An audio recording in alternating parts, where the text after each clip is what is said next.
There are rumors that the Montenegro's group of companies' first son and the daughter of MVH Corporation's daughter were married. Kumalat ang article na yan sa social media bandang hapon. Alam kong sa mga oras na to ay nakakatanggap na ang parehong kumpanya ng mga tawag mula sa mga magazines, insider at press para makumpirma ang lahat. Gusto kong malaman kung paano ito ay handle ni Alwin. Hindi siya mahilig interview dahil gusto niyang maging pribado ang buhay niya. Ano kaya ang gagawin niya ngayon na may ganitong issue, itatanggi ba niya o patotohanan? Dahil sa issue ay magiging mainit sa mga paparazzi ang mga miyembro ng pamilya. Maging ako.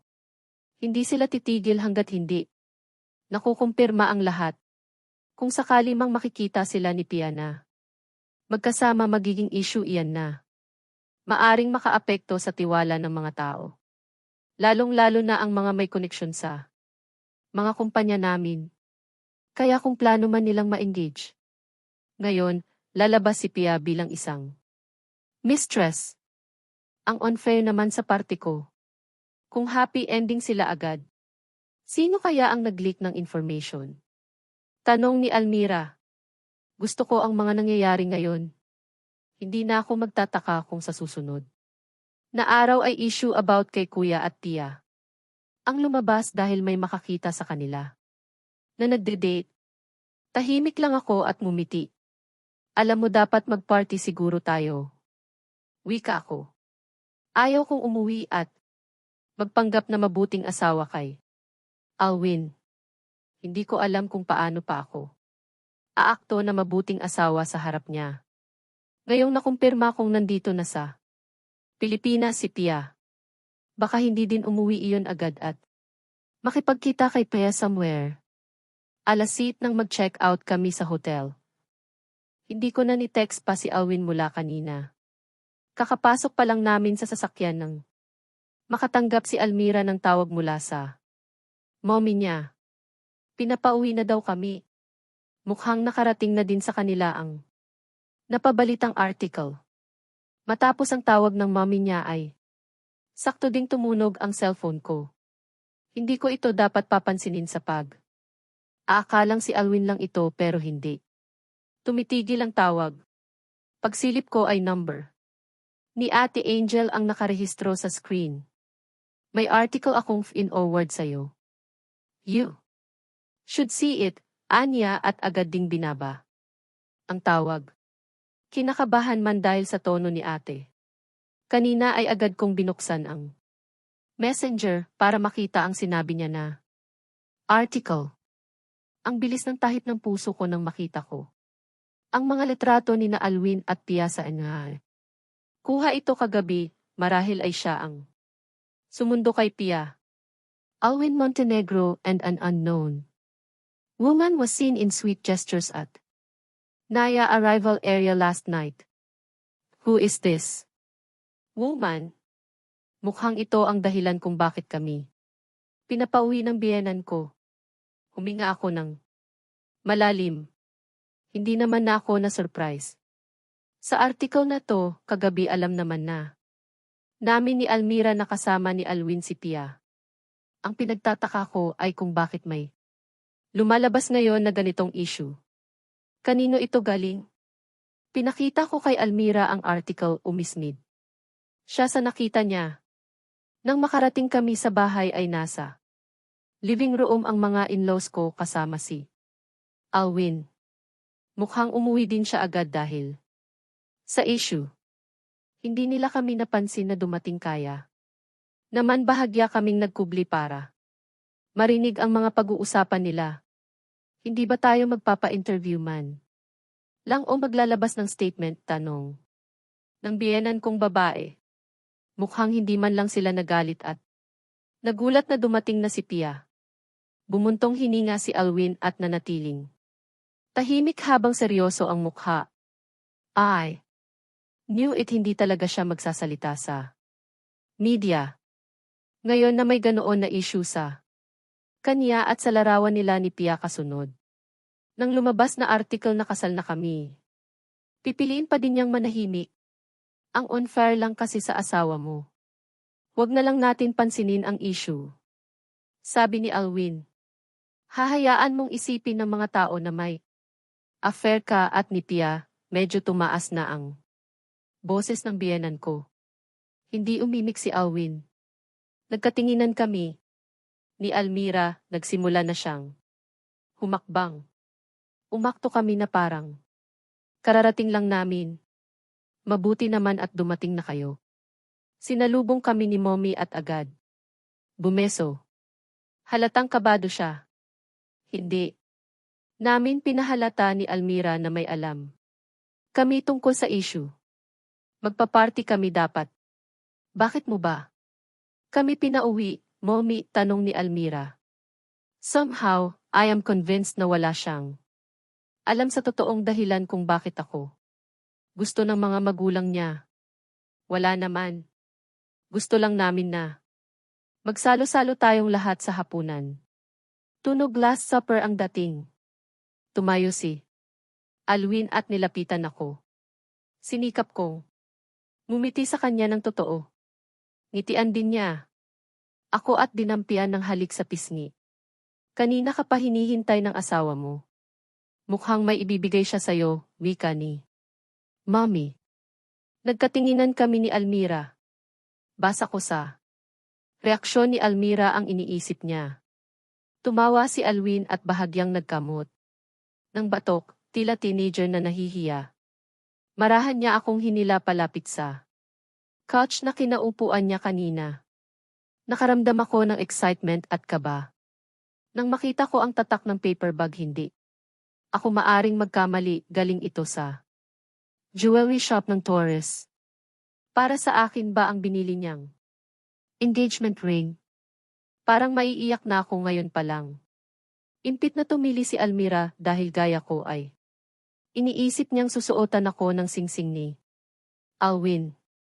Magtatlong buwan na kaming kasal pero wala man lang kaming singsing. Nilabas ni Alwin ang isang box mula sa paper bag at binuksan sa harap ko. Nalaglag ang luha ko sa nakita ko. This is not what I expected. Hindi ito singsing kundi isang necklace, white gold. Necklace na may diamond pendant. Nakita ko sa gilid ng aking mata ang dismayadong mukha ni Almira. Bakit ka umiiyak? Nababahalang tanong ng biyenan ko. Masaya lang po ako, Mommy. First gift po. Ito ni Alwin sa akin, wika ko at peking. Tumawa. Pinunasan ko ang luha ko. This is my graduation gift for you. Napaaga lang. Na-excite kasi akong isuot. Sayo, ani Alwin. Mumiti ako upang itago ang sakit na nararamdaman ko. Sino ba ang hindi excite, hindi ba? Hindi na talaga siya makapaghintay para makasama si Pia. Sinuot niya sa leg ko ang kwintas. Mumiti ako kahit pa alam kong suhol niya. Ito sa akin, bago kami maghiwalay. Niyakap ko siya nang maisuot niya ang kwintas sa akin. Thank you, hubby, bulong ko sa gitna ng aming yakap. Thank you kahit paano. Naging masaya ako. We made love the whole night, like there's no tomorrow. Pilit kong sinasantabi sa isip ko ang panibagong article na lumabas. Na naman kanina.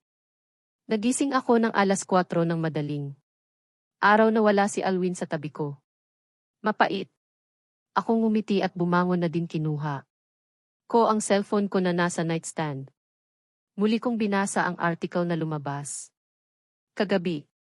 The woman who was seen with the Montenegro CEO was known with the name of Pia Angeles.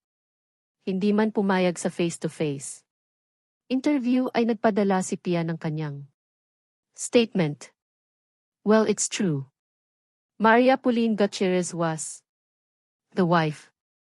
But she know to herself that the Montenegro only marry her because of business. Now that I am back, being Alwin's girlfriend, and the one he truly loves, it's time for her to sign the annulment papers as part of their agreement. I am sending this statement because I don't want to be accused as a home wrecker or a mistress. In the first place, alam na ni Ms. Gutierrez kung ano lang siya sa buhay ni Alwin. Nalaglag ang mga luha ko. Ang babaeng yon talagang ang kapal ng mukha na maglabas ng ganoong statement. Ako. Tuloy ngayon ang lumalabas na masama. Lumabas ako ng kwarto, hindi na ako makakatulog. Maglalakad-lakad muna. Siguro ako sa garden. Naglalakad na ako papuntang hagdanan. Nang mapansin ko ang ilaw na nagmumula sa study room. Awang din ang pinto at dinig ko na may mga nag-uusap. Masisira ang kredibilidad ng kumpanya. Dahil sa lumabas na issue, wika ni Mommy na tunog aburido na. Mukhang mas concerned pa siya sa kumpanya. Wala ka man lang bang gagawin? Hindi.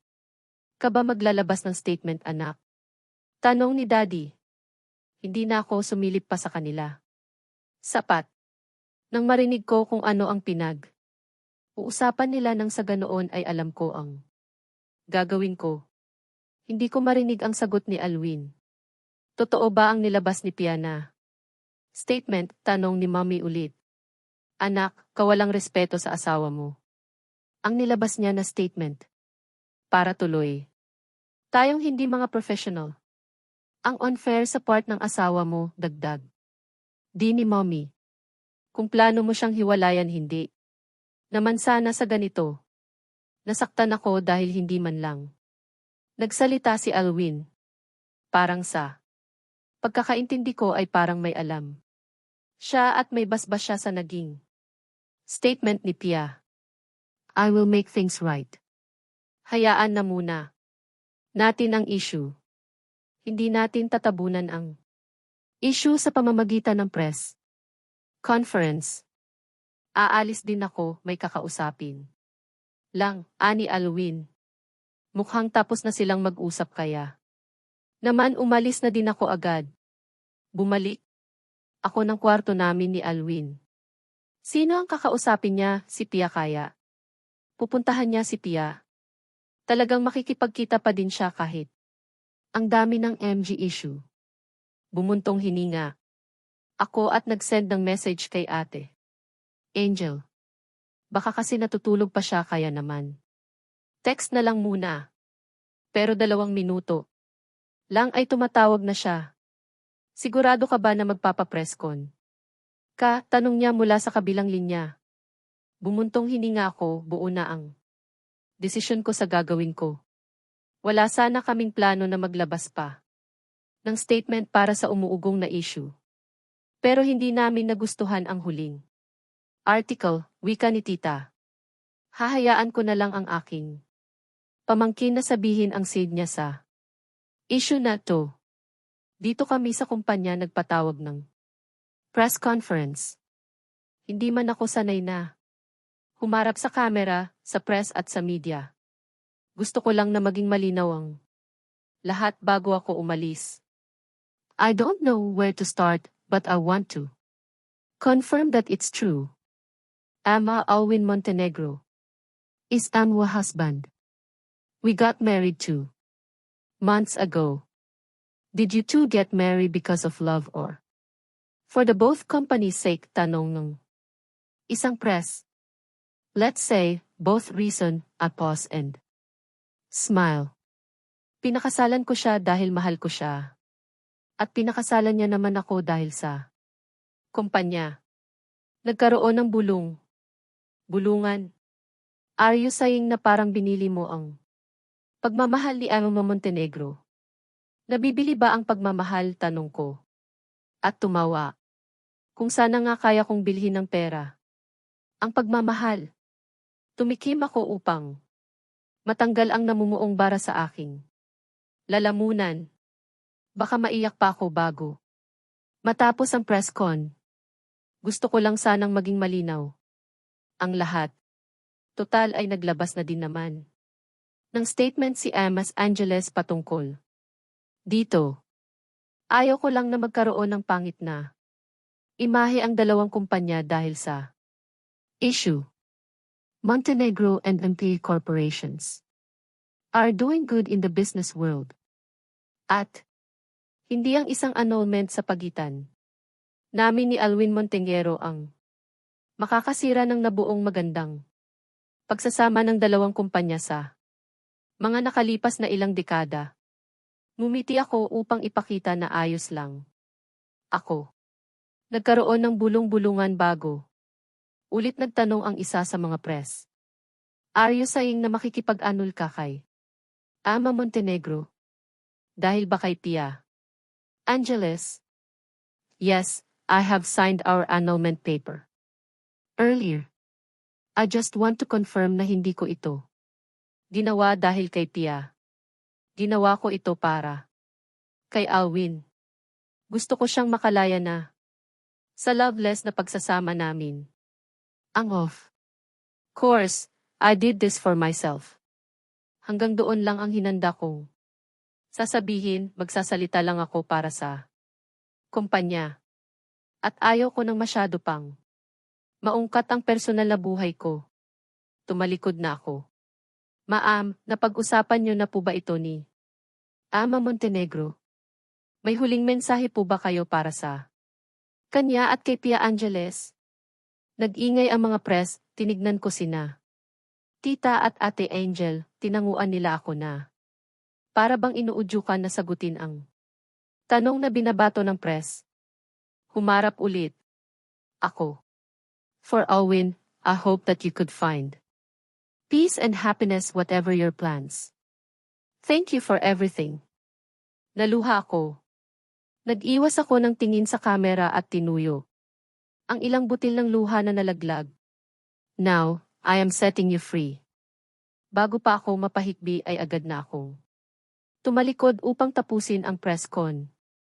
Madami pang mga binabato na katanungan ng ilan sa mga press pero umalis na kami. Pinalibutan kami ng mga bodyguards habang ginigiya papunta sa basement kung saan naroon ang mga sasakyan namin na maghahatid sa akin sa Clark.